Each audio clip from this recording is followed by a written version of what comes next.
Yates kwitay sa isda, ang tagnas buntag dirita sa lugampang mga isgutanan. Bullseye. Kauban si Katropang Arnel Cortez. Bullseye.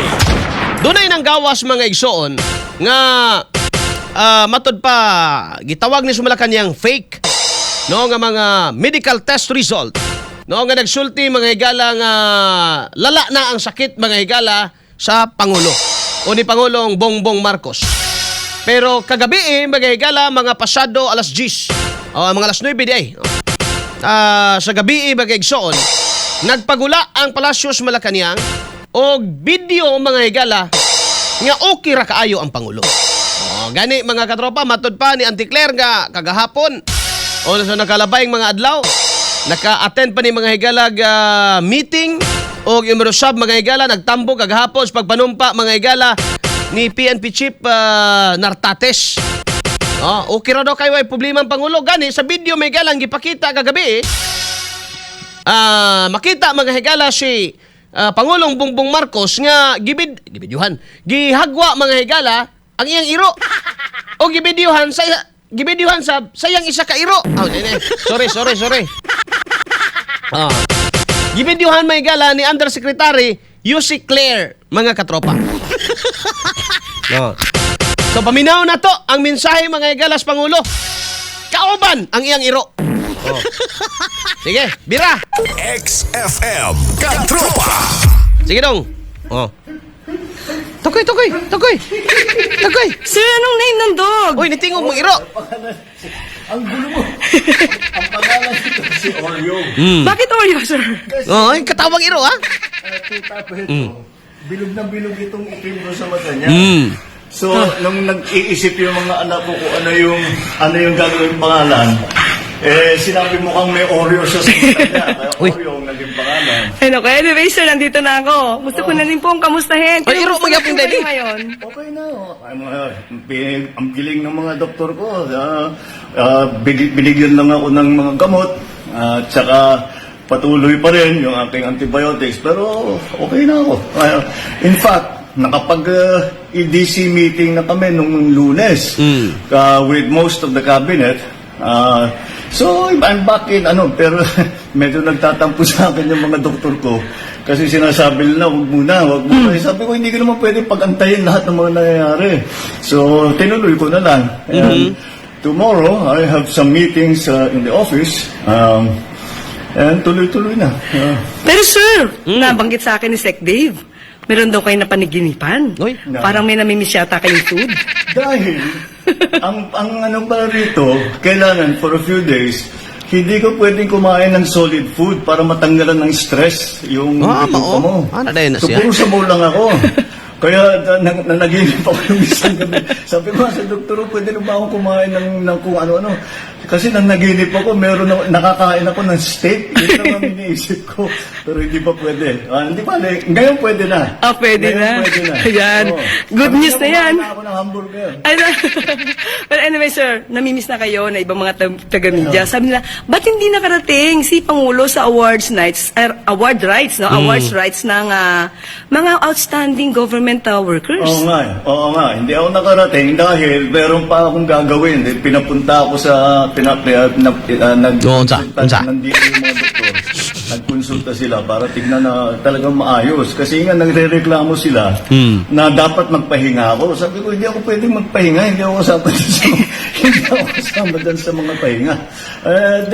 Huwag mo sana. Maraming salamat sa lahat ng tao that have been concerned about my health at maraming nagpadala ng mga mensahe na gumaling ka na kagad. Sabi ko, nagpapasalamat ako sa kanila. Thank you for your concern. But I said, I got the best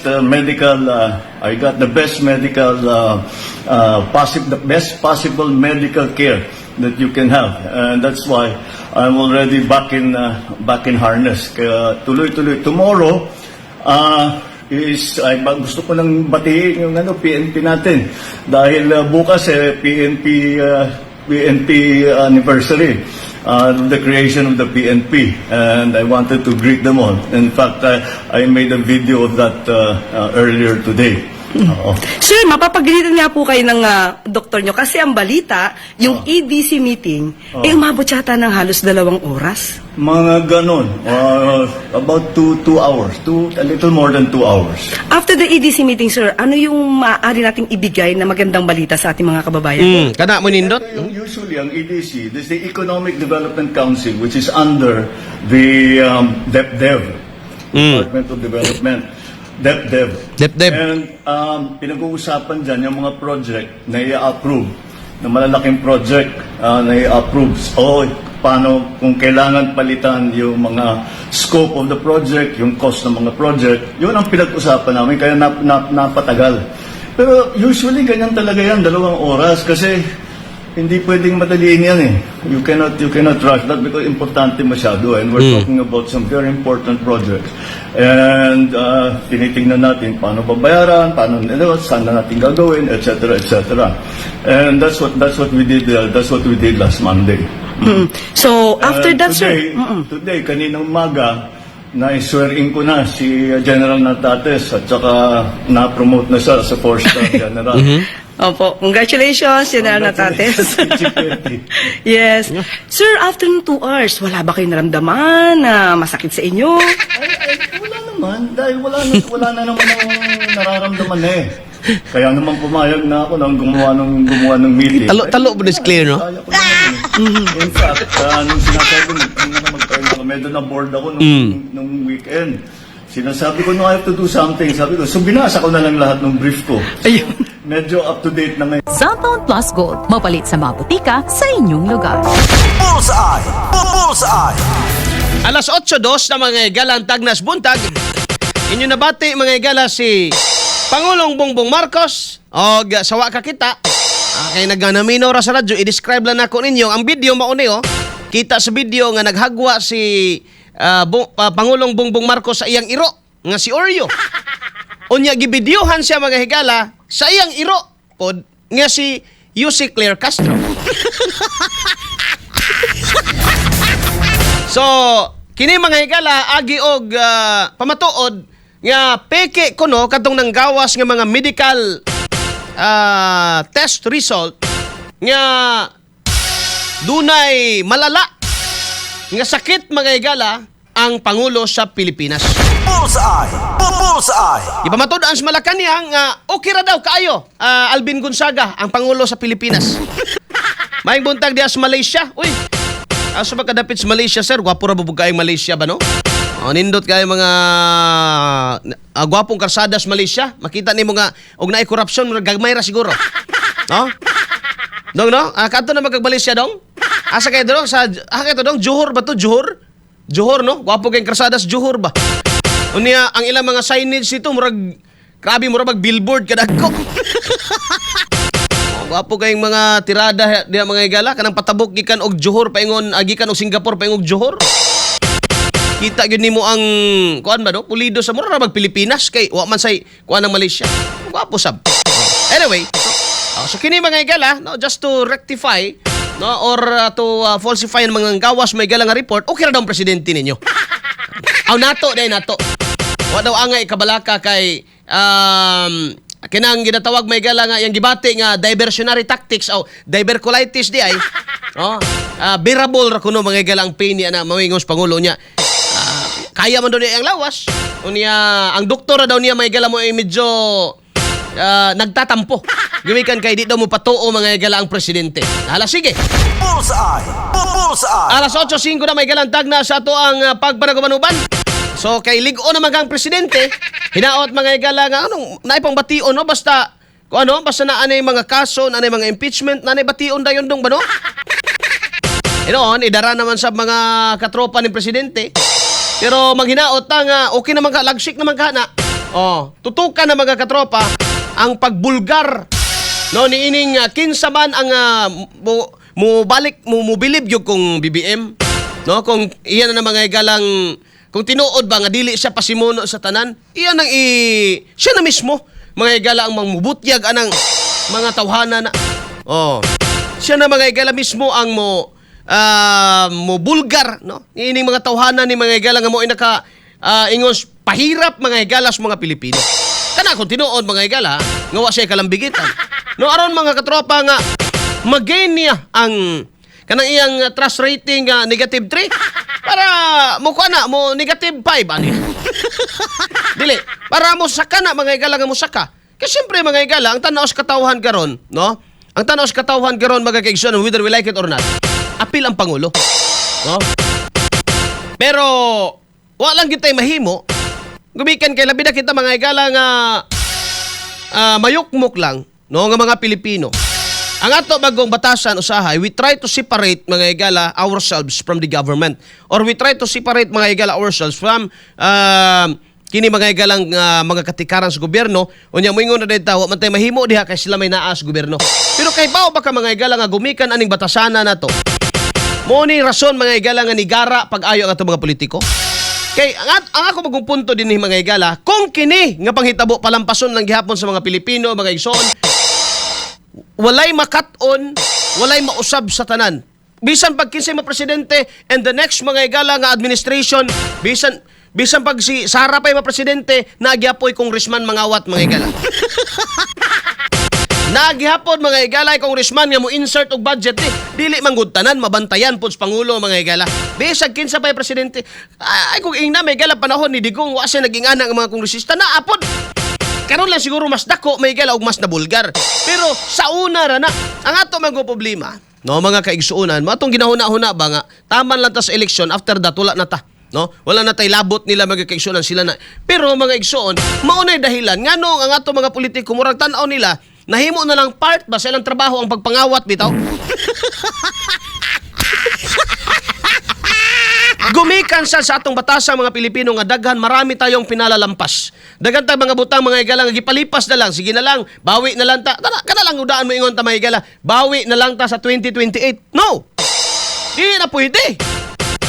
Kung naay nangawat mga higala, kay naamang gyud nangawat, no?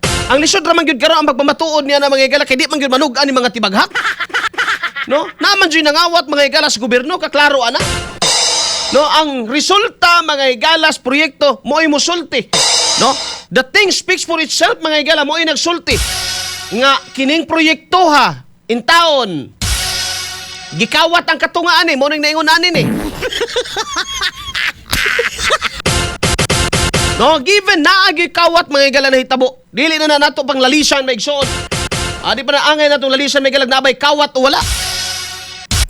No? Naagi na hitabo, mga kaigsuunan, na kung ato lang yung palampason, it will happen again. Mahitabo ra gyud gihapon ni mga higala sa musunod pa nga mga panahon yan naman. No? Maghuna-huna man ang mga higalang naa sa katungdanan. Taman raman na sila sa balita, taman raman na sila sa komentaryo, taman raman wala gihapoy umoy, wa gihapoy unod mga higala, wa gyud kusog. Wa gyud di gyud kadulot gyapon mga katropa. Ang korupsyon yung ginisgutan, taman ra gyud sa mga hearing, no? Taman ra gyud na may mapriso bagay gala. No, na may mapriso kadto ra sad mga katropang mga gagmayng isda. Pero kung ipakita gyud mga higala sa atong panggamhanan, no, ipakita ang gyud mga higala sa atong institusyon, sa atong gobyerno nga walay pili-pili kining tanan mga higala kaalyado man o dili. Tingali mga higala makapausab na nis Pilipinas. No? Kita mga katropa kabahin sa dining problemahan. Kaya nakapili man ta nila, pero dili kita mo ibasulon lang ni ining tanan. Gumikan kay ang gobyerno nato, ang atong institusyon mismo, mga kaigsunan mo say, daghang pasikot-sikot hangtod nga makalusot na hinuon mga higala ang mga klaro na kaayong mga kawatang dagko. Bullseye! Bullseye! Diba? Lig-o namang presidente, Mr. President, buhangyo minimo. Kung wadyo kay labot nining tanan. Tabangin Pilipinas, at least makabawi ka. No? At least makabawi ka sa mga kalagot sa mga Pilipino diha nimo. Sa imong pagpadakop kang digong, no? O sa ubang pang mga pakyas nga mga saad mga higala. Kay kung kining panghitabo karon, kining kawat o kining gitawag dato nga flood control project scandal, palipason ra gyapon like what happened to PDAP scam, no? Daghan nag skandal na hitabo sa Pilipinas mga higala, no? Like what happened to PDAP scam. Yun sa manato to, no? Gipalampas ra man gihapon, kinsa man gyud nalat-an sa PDAP scam karon, sina pulis ra man. Ang uban Human gani nga nalambigit sa pidaps ka mga igala, ni usab na pagpangawat. Okay, ni usab na pagpangawat mga igala. Hangtod dili ta makahimo mga igala lig-on. Pambitayon ta na lang siguro na may igalang kawatan. Wa ka kabantay. Nga naa mga igala. O, kini si Rebilla o. O, kini si Rebilla. Napriso naman ni panahon mga igala sa... Kuan? Pidap. Napriso na sad karon mga igala. Unsa magyapoy unsay pasangil, unsay aligasyon. Kawat gyapon. Maunay mahitabo gumikan kay nagsige mambutag-butang og kawatan. No, kay bawo naman mo mga igala nga doon nanay ingani nga record pag sayog budots mga igala inig eleksyon mudaog man gyapon. No? So ay ko ina may galag karon makagawas na di ba nakapiyansa siya sa usa pero ni usa may gala murag di pa piyansado ni. Ya kaso niya, but then again may gala wa pay finality ang atong balaod nag-ingon, makauntan na ka, pwede bang makadagan ang naas presuhan? Yes. Ano man dili man convicted. Gawas may galag na ay gipagawas may galag desisyon ng Korte Suprema nga indeed may gala you are a person deprived of liberty. Sa tanan nga ubang mga katungod mga igala accorded to you by the Constitution, dili ani mo ma-enjoy such as political rights nimo. Dili sa. Pero kay wa pa man, abto na lang 2028 mga igala hangtod nga naana poy masakit na makapatambal pug Amerika, mag-medical furlough. Hantod ano ba? Until such time may gala nga mabutang eleksyon, wa pagyapoy klarong desisyon mga katropa kinsige mga kawatan o kinsige dili, managan ra sa usab may gala and in the next cycle, in the next administration magpabilin sila na ara gyud gyapon, mangawat lang gyud gyapon. Bullseye. Kauban si katropang Arnel Cortez. Bullseye. Mangawat lang gyud gyapon mga katropa. Ngano man? Naara man gyapon ng mga kawatan. O kining pagpangawat karon nga nahitabo mga igalas Pilipinas o kining korupsyon nahitabo sa Pilipinas, nagtimaan lang ni mga igala nga dili ta pobre. No? Dili ta pobre ngano man. No? Ngano man makaingon magud diana mga katropa. Kay kung pobre pa ta wala untay dapat walay kawat na hitabo. The mere fact mga igala nga naay billion, naay trillion nga nawa, but pasabot na atay kwarta nga ingana kadako mga higala. Bullseye. Bullseye. No? But pasabot nga na dunay kawatonon. Na kung dunay kawatonon mga higala, but pasabot kwartahan ta. Para suda na mga bendo diha. Kung wala na sulod, di na kawaton. Pero pag tanaw may galas kawatan nga murag tiba-tiba gini nga bendo ni mga higala gumikan kay ginap tanaw nimo murag daghang tao ba. Balikan na po sa mga kawatan. Dili problema ang kwartas Pilipinas kay bawo mo. Dili gyud problema ang kwartas Pilipinas. Imagine mga higala, karon nya tuig ang atong budget is 6.7 trillion. Trillion ang atong budget mga igsoon. Dili problema ang kwarta sa Pilipinas, naidaghan kwarta mga higala Pilipinas. Kwartahan ng Pilipinas. Bilyones, no? Trilyones ang kwartas Pilipinas mga higala. Problema lang kay gikawat. Bullseye. Kauban si katropang Arnel Cortez. Bullseye. Kung walay mahitabo karon, kung wala mga higalay madutan karon, o walay big fish mga higala nga mapriso ni ini mga panahon na, mga igsoon, sultihan ta mo, sunod administrasyon, naalang gyapoy kawat. No?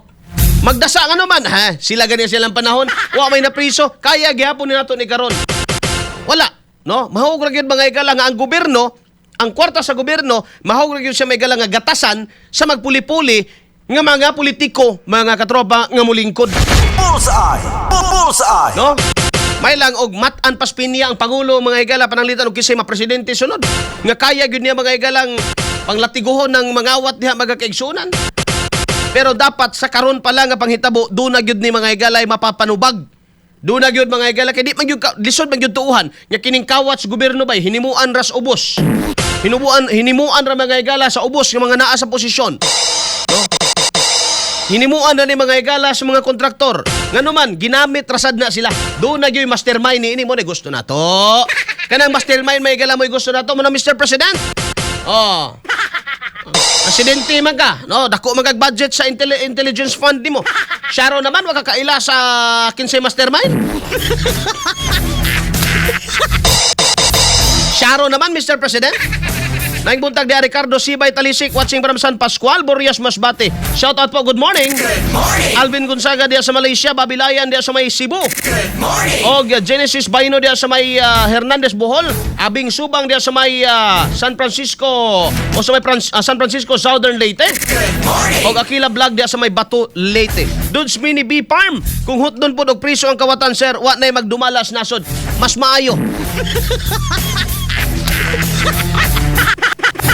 Mas maayo. Bahala na gaway magduma. Daghang pag mga daghang pag mga managan di ta. No? Basta mahurot lang na sila. Bert Bastasa, good morning. AAR Vlog, mayong buntag. Gag Speak Need ug Ma'am Nancy Camilo. Katrobang Jig Figueredo. Alas 8:16 na may galantag na sa buntag. Kadsot lang katropa. Ayaw mo kawa, dihara mo.